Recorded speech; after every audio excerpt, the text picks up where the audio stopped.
Car తీసుకుంటే ఇంక ఇంట్లో ఉండబుడ్డి అవుతుంది. ఏదో ఒక లాంగ్ డ్రైవ్ అయితే వెళ్ళాలనిపిస్తుంది. అట్లాగే ఒక టెంపుల్కి అయితే వెళ్దాం అనుకున్నాం. లాస్ట్ ఈ టైంకి అయితే ఆ టెంపుల్ చాలా అంటే చాలా ఫేమస్ అయిపోయింది. అదేదో కాదు, స్వర్ణగిరి టెంపుల్. ఈ టెంపుల్లో మస్తు ఫేమస్ అయింది. విష్ణుమూర్తి విగ్రహం ఉంది కదా, అది చాలా అంటే చాలా ఫేమస్ అయిపోయింది. అసలు మేమైతే ఈవినింగ్ వెళ్ళాల్సింది టెంపుల్కి, బట్ మార్నింగ్ టైం అయితే స్టార్ట్ అయ్యాము. ఈవినింగ్ వెళ్తుంటే అక్కడ ఉన్న లైటింగ్స్ అవన్నీ అయితే చాలా అంటే చాలా బాగుండేది. గుడి అయితే చాలా బాగుంది.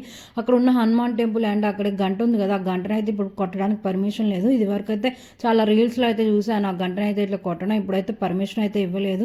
గుడి అయితే అసలు చాలా అంటే చాలా బాగుంది. ఎంత పెద్దగా ఉందో. అక్కడ ఉన్న విష్ణుమూర్తి విగ్రహాన్ని అయితే ఆ చూడడానికి 2 కళ్ళు అయితే సరిపోలేదు, అంత బాగుంది. బట్ మేము వెళ్ళినప్పుడు అక్కడ క్లీన్ చేస్తున్నారు, కొంచెం అంతా క్లీన్ చేస్తూ ఉన్న బట్టి మెస్సీగా అయితే ఉంది. బట్ ఈవినింగ్ టైం అయితే వెళ్ళాల్సింది. చాలా అంటే చాలా బాగుంది. ఓన్లీ ఆ విగ్రహాన్ని చూడడానికి అయితే వెళ్ళొచ్చు. లోపలికైతే కెమెరాస్ ఎలో లేదు, బట్ ఇంకా ఓన్లీ చుట్టుపక్కల ఉన్న వాటిని వీడియోస్ తీయడానికి ఇస్తున్నారు, లోపలికి ఎలో లేదు.